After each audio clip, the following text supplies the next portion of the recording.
nombreux autour de vos petits écrans, nous vous disons bonsoir et bienvenue dans ce 3e numéro de l'émission Guinos. Sachant que cette émission est résumée en 2 rubriques principales, à savoir les jeunes en parlent et le championnat Guinosco, nous allons passer premièrement à cette première partie réservée à la discussion entre les jeunes. Et à tout de suite.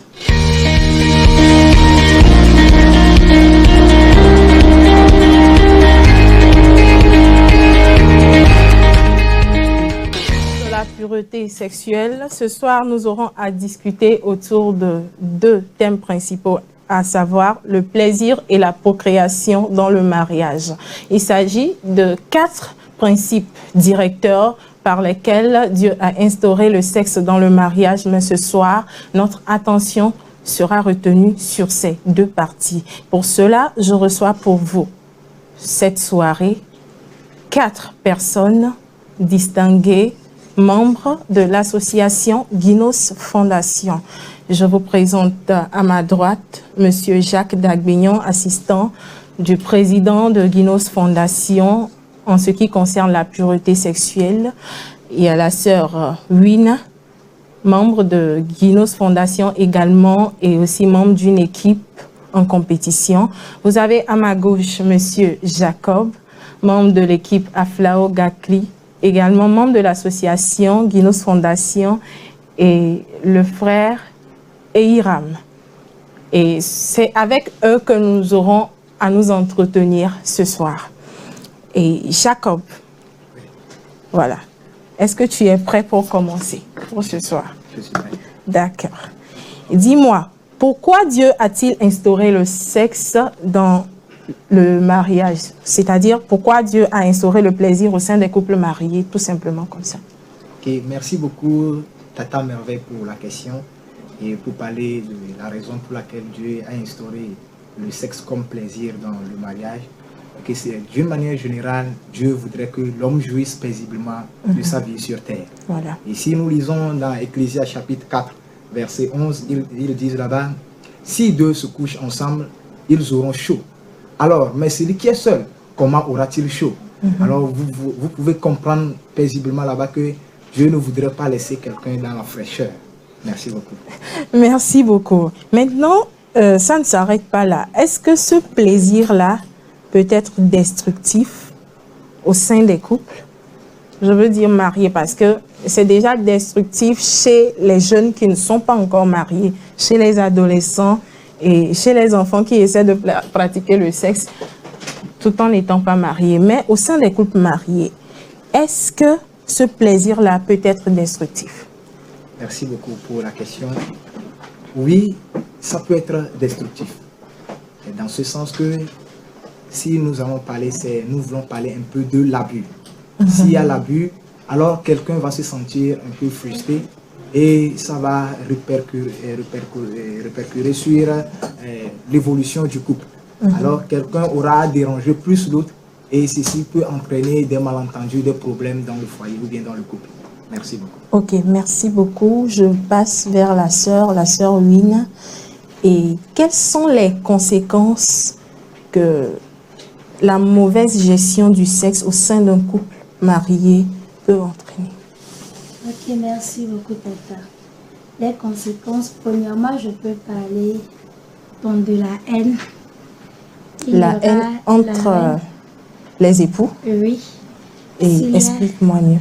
Bon, comme l'avait dit le frère, s'il y a abus, par exemple, la femme peut avoir de la haine envers son mari. Et bon, oui, c'est ça. Dans le sens où le monsieur cherche trop à avoir des rapports sexuels avec sa femme. Ça. Au niveau des enfants? Au niveau des enfants, ça peut agir aussi sur les enfants. Parce qu'on voit leur mère toujours triste. Bon, ça peut agir sur la psychologie des enfants.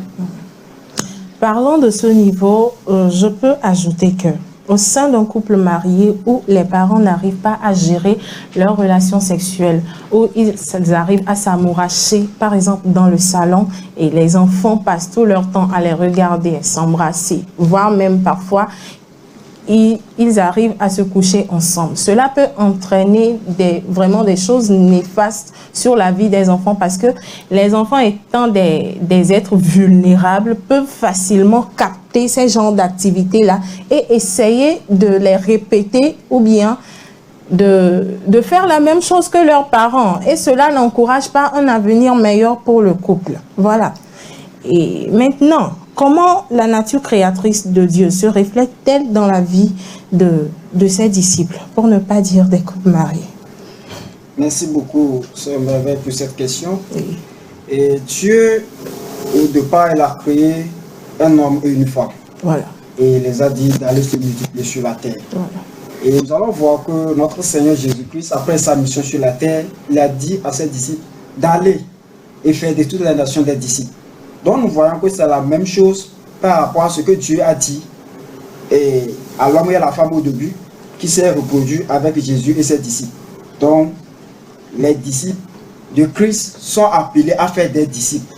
Donc c'est cette nature créatrice de Dieu qui se révèle, mais qui se répète dans la grande commission que Christ a confiée à ses disciples. Cela veut dire que la plus grande partie des responsabilités reviennent aux parents.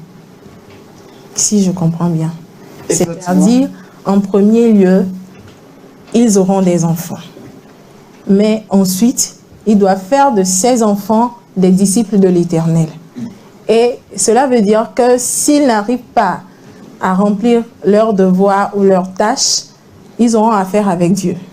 C'est ce que tu veux dire par là. Est-ce que de nos jours, c'est facile, en faisant une enquête ou un sondage, est-ce que c'est vraiment facile pour les parents chrétiens d'encadrer leurs enfants, de les tenir fermes dans le christianisme jusqu'à un âge donné?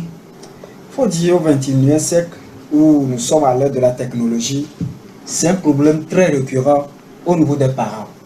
C'est difficile aux parents de pouvoir éduquer leurs enfants en ce qui concerne la sexualité.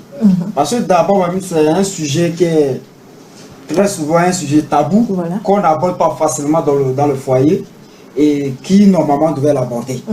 Parce que nous sommes créés soit garçons ou filles. Donc nous sommes nés avec la chose. Donc les parents sont les mieux placés pour enseigner ce qui concerne la sexualité aux enfants. Donc si cela n'est pas fait au niveau des parents, vous allez voir que les enfants, ils vont le découvrir ailleurs. Et ils n'auront pas la bonne information. Et cela ne va pas leur permettre d'être des bons disciples de Jésus. Oui, je suis d'accord avec vous. Je reviens vers Jacob. Qu'est-ce qui peut pousser les parents à ne pas permettre cette discussion au sein de leur famille? C'est-à-dire, qu'est-ce qui peut pousser les parents à refuser de parler de la sexualité à leurs enfants? Merci beaucoup pour la question. Et au niveau des enfants, les enfants sont du genre à mettre très rapidement en application ce qu'on leur dit souvent. Et disons que si l'information est mal passée au niveau des enfants, ils vont chercher à l'appliquer. Mais si plutôt on les enseigne correctement, puisqu'un verset dit d'instruire l'enfant sur la voie selon laquelle il doit suivre, et quand il sera vieux, il ne va jamais s'en détourner. Alors je pense que si les parents les instruisent mieux dans le foyer, l'information passe bien et les enfants ne vont pas déraper, je pense. Merci beaucoup. Partant de là, je reviens vers le frère Eiram. Je ne reviens même pas, je viens vers toi. Ok. Est-ce qu'un couple peut décider de ne pas avoir d'enfants, partant sur cette base-là, de peur de perdre ces enfants-là dans l'avenir par rapport à leur comportement, par rapport à tout ce que la vie leur réserve? Est-ce qu'un couple peut décider de ne pas avoir d'enfants pendant toute sa vie? Ok, je vous remercie pour la question. Et pour dire, un couple peut-il décider de ne pas procréer parce qu'il craint que sa génération et ses enfants puissent déraper après? Je veux dire que selon le plan infini de Dieu, prédestiné de Dieu, Dieu a voulu que l'homme, il a uni l'homme et la femme pour procréer. Et il a un plan. Et là, il dit que ce n'est pas un projet de malheur qu'il a pour vous-même, un projet de paix et de bonheur. Donc, il a tout un plan pour toute une génération. Donc, si nous voyons dans la Bible, par exemple, Dieu a exaucé ceux qui étaient stériles. Donc, si selon la volonté de Dieu, la procréation n'est pas de la volonté de Dieu, il n'allait pas exaucer ceux qui étaient stériles. Nous prenons par exemple l'exemple de Anne. Anne, elle était stérile, elle a prié Dieu et Dieu lui a donné Samuel. Et Samuel est devenu un grand homme qui a un roi Saul et David. Donc on va voir que si nous, en tant qu'humains, nous voulons limiter Dieu dans son plan, alors nous voyons que déjà nous commettons un péché. Donc de même Samson également, ses parents n'avaient pas d'enfants. Mais lorsqu'ils ont prié à Dieu, Dieu leur a donné Samson qui était comme un sauveur du peuple de Dieu. Donc nous voyons que l'homme ne pourra jamais limiter le plan de Dieu. Donc voulant limiter le plan de Dieu, c'est commettre un péché. Ok, je vous ai parfaitement entendu et compris. Cela veut dire que nous sommes tous forcés d'avoir des enfants. Oui. Et dans la mesure où un parent se dit qu'il n'a pas assez d'argent ou bien qu'il n'a pas les moyens pour éduquer son enfant, il peut pas décider de ne pas en avoir. C'est ça. Parce que de nos jours, les gens disent, l'on propose, Dieu dispose. Voilà. Et aujourd'hui, il propose de ne pas avoir d'enfant. Et il se fout carrément de ce que la Bible dit. Ok, bon. Cela va de même pour tout le monde. Donc nous pouvons dire que si nous connaissons réellement le Dieu que nous servons, voilà, qui dit qu'il pourvoit à tous nos besoins, et c'est selon sa parole qu'il dit, allez, multipliez-vous.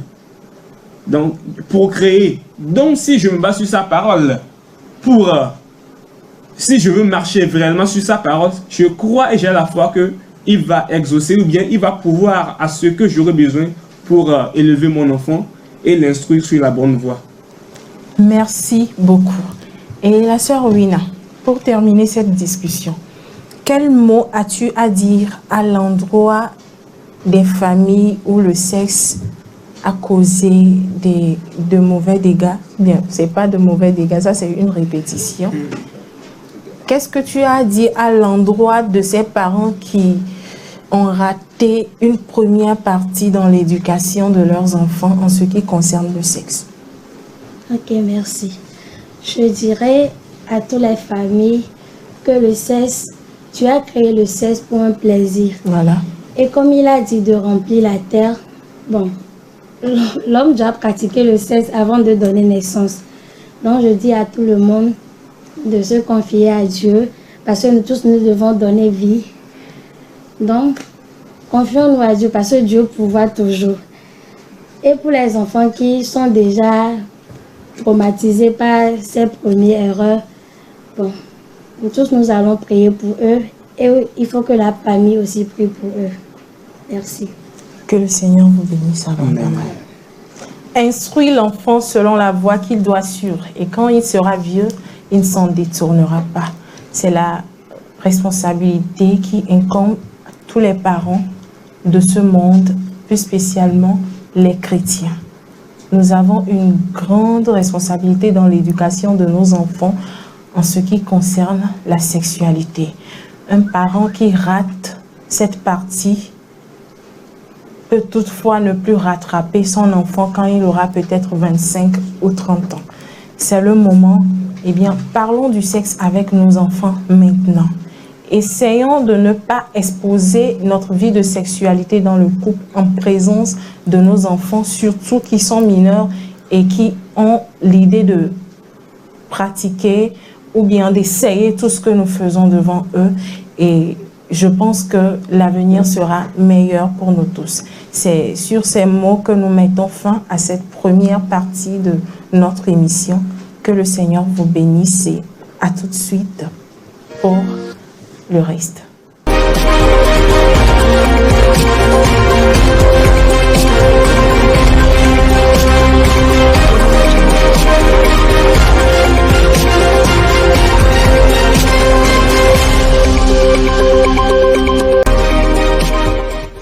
C'était la discussion concernant la pureté sexuelle. Nous rentrons maintenant dans le championnat Guinos et ce soir, ce sera le tour de la poule B du groupe Mahanaïm, Gag, Espérance et Ebenezer. Ils auront à compétir dans les différentes épreuves, à savoir histoire des lieux et personnages, question Guinos, ma Bible, Guinosco et la découverte sans alphabet. Je vous laisse apprécier. À tout de suite. Chers amis téléspectateurs, une fois encore, bonsoir à vous. Donc, heureux de vous savoir encore connectés cet après-midi. Nous sommes avec la poule B dans cette deuxième rubrique de l'émission de ce soir. Alors, cet après-midi, on aura l'équipe Mahanaïm, GAG, Espérance et Ebenezer qui vont s'affronter autour de 4 épreuves. On aura la découverte sans alphabet que nous appelons DSA. Également, l'épreuve question guidance que nous appelons QG. L'épreuve histoire des lieux et personnages. Et puis, l'épreuve Ma Bible Kinosco. Alors, dans quelques instants, ce sera la place au jeu. Nous allons commencer donc avec la première équipe, l'équipe Mahanaïm, pour la première épreuve découverte sans alphabet.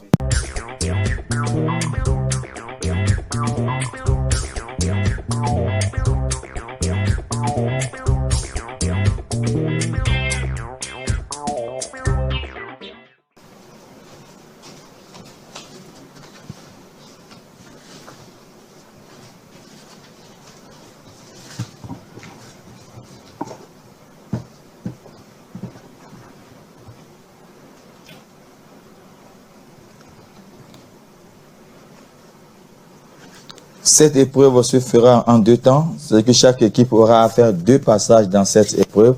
Donc, nous sommes dans le premier passage avec l'équipe Mahanaïm. Ancien Testament, oui. Pentateuque, oui. Avant déluge, non. Déluge, non. Yo Patriche Abraham, oui. Famille d'Abraham, non. Famille des frères d'Abraham, famille des fils d'Abraham, ennemi d'Abraham, ami d'Abraham. Oui. Abraham lui donne la dîme. Melchisedec. Merci beaucoup, c'est Melchisedec. L'homme qui n'a fait ni mère, qui n'a ni généalogie. Nous continuons donc avec la deuxième équipe, l'équipe GAG. Toujours la même épreuve. Ils vont découvrir un nom dans la Bible.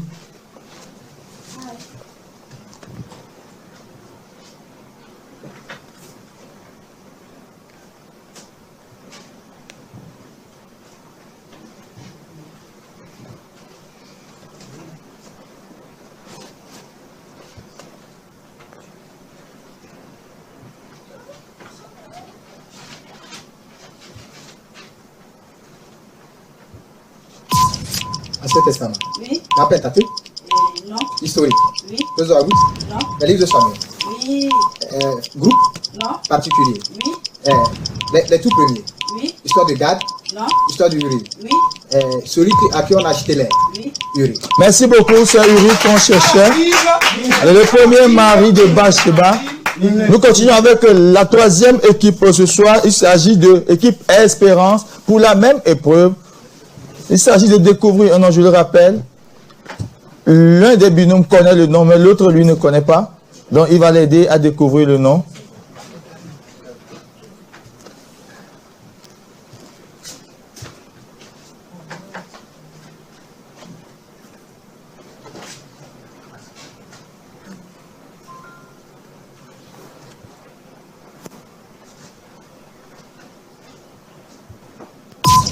Ancien. Oui. Dans le Pentateuque. Non. Dans l'historique. Oui. Dans le grand livre. Oui. Dans le livre de Samuel. Oui. Sacrificateur. Non. Roi. Oui. Le roi Saül. Non. Le roi David. Oui. Homme. Oui. Première partie. Oui. Parents. Non. Lié à David. Oui. Père. Non. Grand-père. Non. Frère. Non. Fils. Oui. Lien à Hébron. Oui. Le premier. Oui. Léa Salomon. Question? Léa Salomon. Non. Léa Eliab. Non. Léa Jishbak. Non. Question? Question? Léa David. Oui. Fils. Oui. Question? Léa. Wow, voilà, le temps est malheureusement épuisé. Nous cherchons bel et bien Amnon, le fils de David, qui a déshonoré sa sœur. Alors, la dernière équipe qui va passer pour ce premier passage de l'épreuve découverte sans alphabet, l'équipe Ebenezer.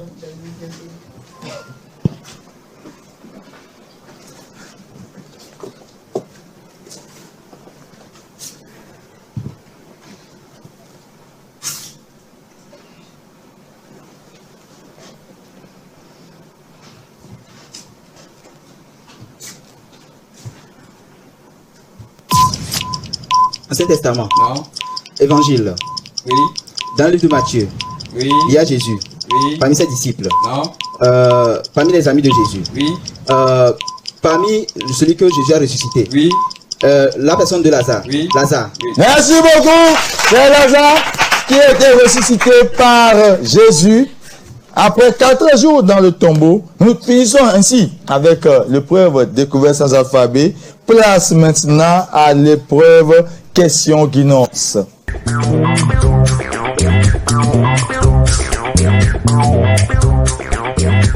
L'épreuve question guidance qui aussi aura 2 passages. Donc, nous commençons donc avec le premier passage et l'équipe Mahanaïm.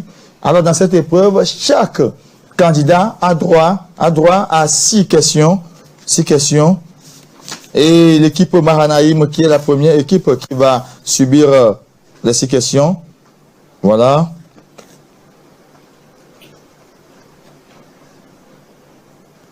Pourquoi le peuple devra-t-il garder le bétail et le butin de la ville d'Aï? Parce que c'était l'ordre d'Éternel à Moïse. Complétez, mais vous tous vaillants, vous passerez en armes devant vos frères. Et vous les aiderez. Qu'est-ce qui marqua le premier et le 7e jour de la Pâque de l'Éternel? Une sainte convocation. Quel est le nom du père de Moïse?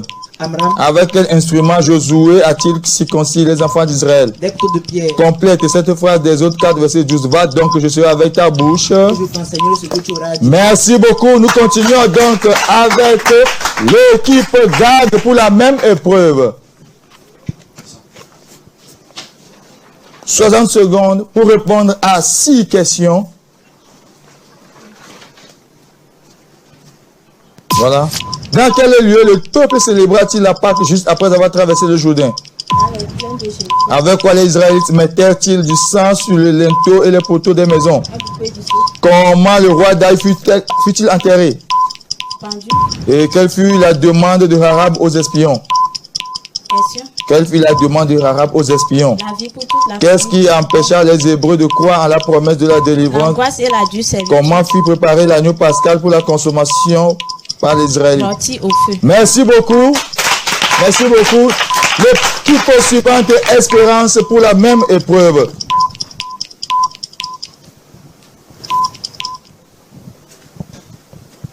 Équipe Espérance, pour la même épreuve, question guidance. 60 secondes pour les 6 questions. De quelle manière le roi d'Aï mourut-il? Pendu au bois.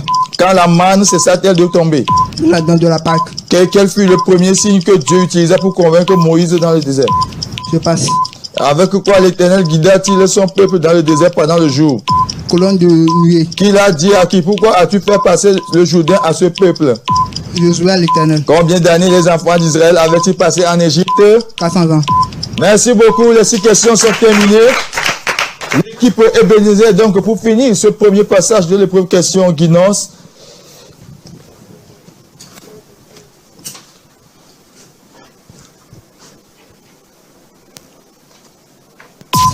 Quel était le premier signe pour obliger le Pharaon à laisser partir les Hébreux? Les eaux du pays furent changées en sang. De quelle manière le roi d'Aï mourut-il? Pendu au bois. Qui furent les rescapés de la destruction de la ville de Jéricho?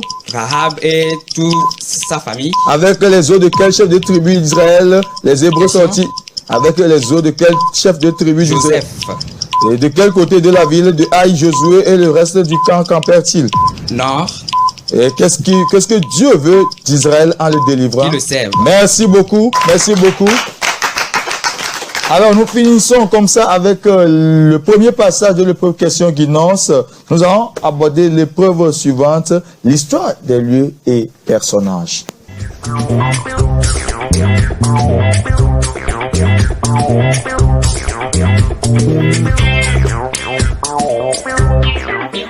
Histoire des lieux et personnages.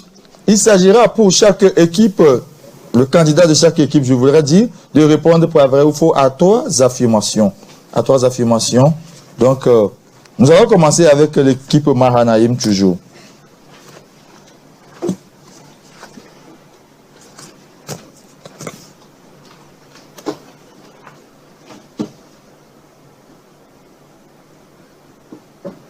C'est l'Éternel qui ordonna à Abraham de partir avec son nouvel hôte. Vrai. Moïse est de la descendance de Lévi. Question? Moïse est de la descendance de Lévi. Vrai. David était le fils aîné de son père. Faux. Merci beaucoup. Équipe suivante, l'équipe GAG.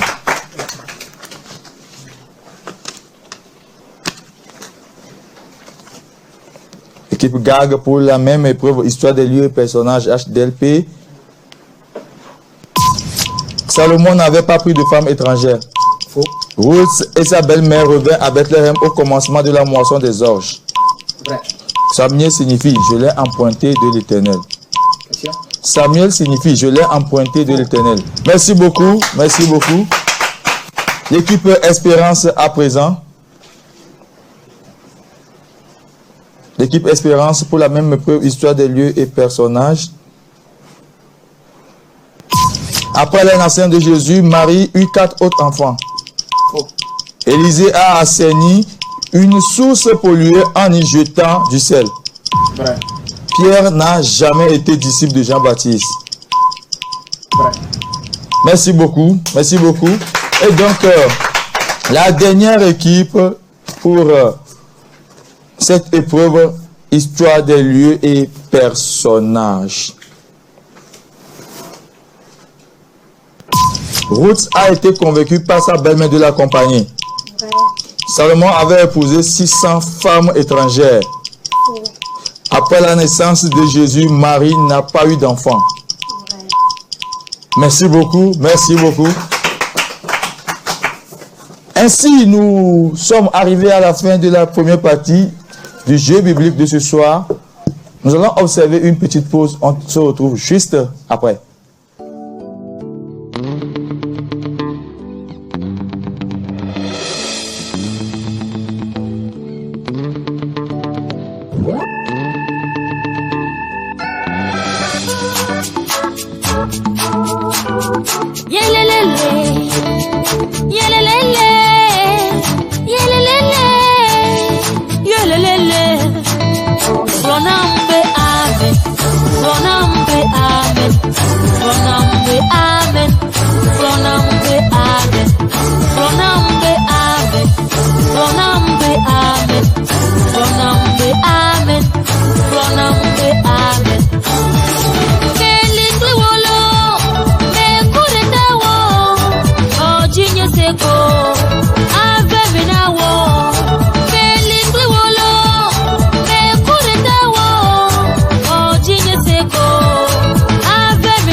Nous sommes donc de retour sur ce plateau pour la deuxième partie du jeu Guinosco de ce soir. Donc nous avons l'épreuve Ma Bible Guinosco, l'épreuve Découverte sans alphabet, le deuxième passage, et l'épreuve Question Guinos, deuxième passage. Donc nous allons commencer donc avec l'épreuve Ma Bible Guinosco.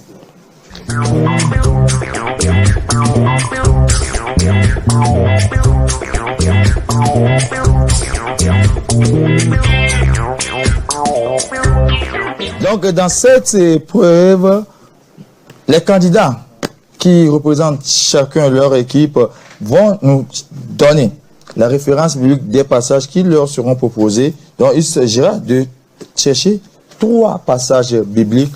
Ils ont la possibilité de donner le regroupement de livres dans lequel se trouve le passage, ou bien le livre et les chapitres, ou bien le livre, le chapitre et le verset. 3 recherches pour cet après-midi. Alors que nous sommes donc avec l'équipe Mahanaïm, l'équipe GAG, Espérance et Ebenezer de la poule B. Donc nous allons commencer avec la première recherche. Tous d'un commun accord persévéraient dans la prière avec les femmes et Marie, mère de Jésus, et avec les frères de Jésus. Tous d'un commun accord, persévérait dans la prière avec les femmes et Marie, mère de Jésus, et avec les frères de Jésus. Vous pouvez également chercher le passage chez vous, pendant que nos valeureux candidats sont en train de fouiller leur Bible ici.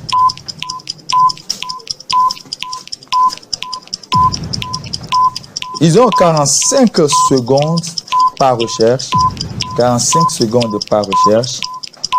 Tous d'un commun accord, persévérer dans la prière avec les femmes et Marie, mère de Jésus, et avec les frères de Jésus.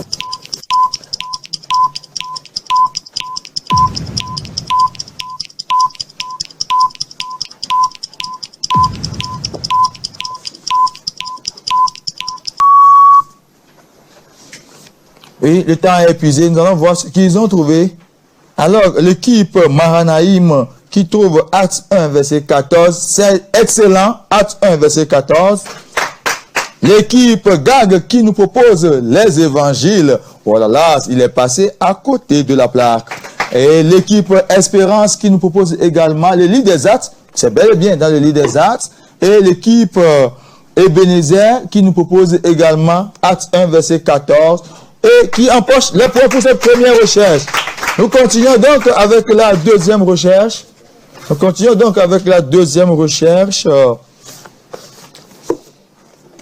Vous allez nous dire où est-ce qu'on peut trouver dans la Bible le contenu suivant. Mais, à tous ceux qui l'ont reçu, à ceux qui croient en son nom, elle a donné le pouvoir de devenir enfants de Dieu, lesquels sont. Mais à tous ceux qui l'ont reçu, à ceux qui croient en son nom, elle a donné le pouvoir de devenir enfants de Dieu, lesquels sont. «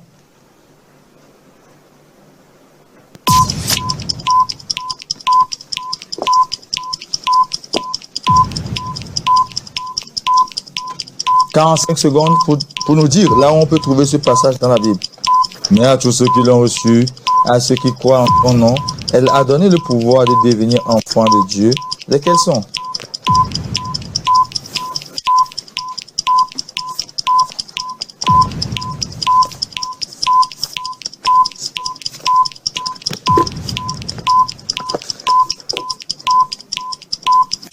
Encore quelques secondes et nous allons découvrir les réponses de nos valeureux candidats.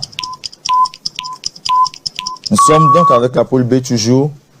Oui, prenons connaissance des réponses que les candidats nous proposent pour cette deuxième recherche. Mais à tous ceux qui l'ont reçu, à ceux qui croient en son nom, etc., etc. Jean 1, verset 12 pour l'équipe Mahanaïm. L'équipe Gag nous propose également Jean 1, le verset 12.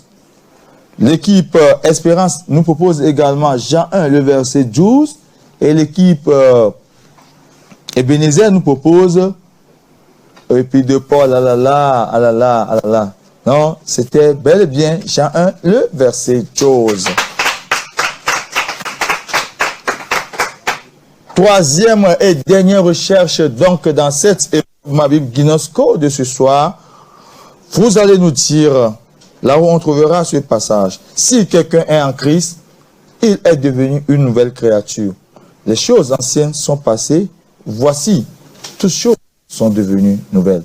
Si quelqu'un est en Christ, il est devenu une nouvelle créature. Les choses anciennes sont passées, toutes choses sont devenues nouvelles.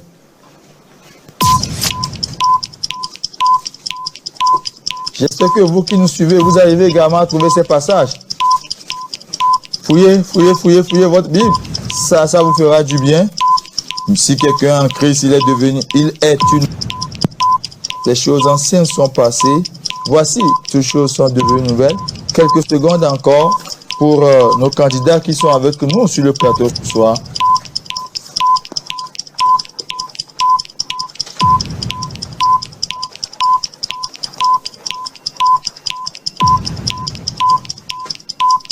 Encore quelques secondes et nous allons prendre connaissance des réponses que les candidats nous proposent pour cette troisième et dernière recherche. Voilà, l'équipe Mahanaïm qui nous propose 2 Corinthiens 5, verset 17. L'équipe Gag qui nous propose Épître de Paul. L'équipe Espérance qui nous propose Épître de Paul.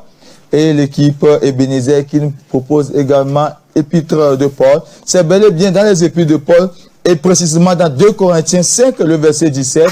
Si quelqu'un est en Christ, il est devenu une nouvelle créature.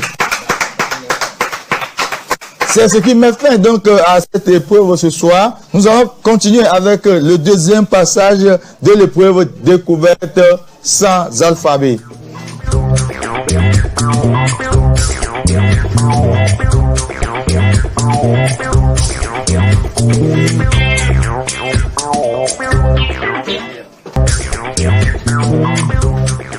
C'est toujours la même épreuve. Un candidat va tirer le nom. Un autre candidat va essayer de découvrir le nom que son prochain a tiré. Nous commençons donc avec l'équipe Mahanaïm pour leur deuxième passage de questions de l'épreuve découverte sans alphabet.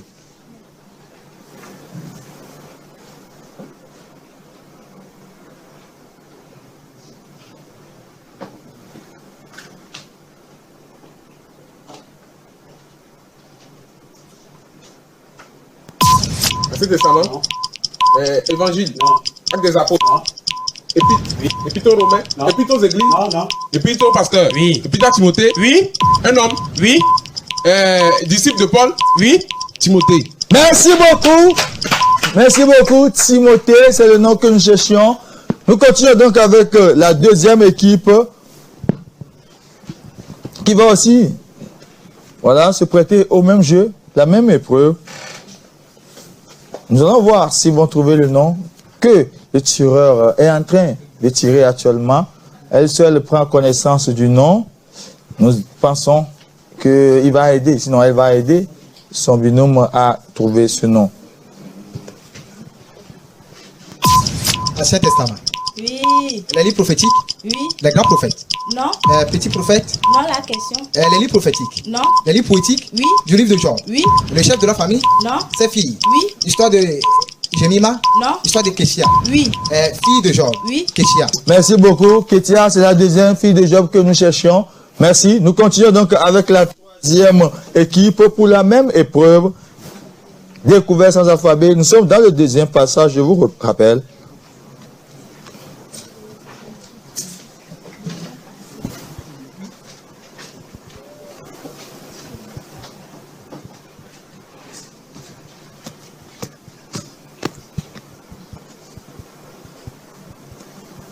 Le tireur est en train de prendre connaissance du nom.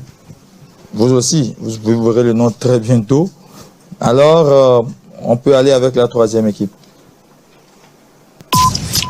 Ancien. Oui. Dans le Pentateuque. Non. Dans l'historique. Oui. Dans le grand livre. Oui. Dans le de Samuel. Oui. Sacrificateur. Non. Roi. Oui. Le roi Saül. Non. Le roi David. Oui, oui. Première partie. Question. Le roi David. Oui, oui. David. Merci beaucoup, David. C'est le roi David que nous cherchions. Le deuxième roi d'Israël. Et la dernière équipe qui va passer pour cette épreuve ce soir. Dernière équipe qui va passer pour cette épreuve ce soir.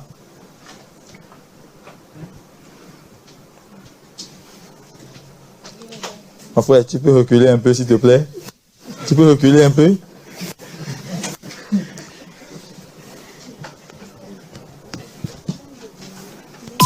Ancien. Oui. Question. Ancien Testament. Non. Évangile. Oui. Matthieu. Oui. Parmi les disciples de Jésus. Oui. Parmi les disciples de Jésus. Oui. Parmi les trois disciples, les trois meilleurs disciples de Jésus. Oui. En la personne de Pierre. Oui. Pierre. Oui. Merci beaucoup, c'est Pierre que nous cherchions.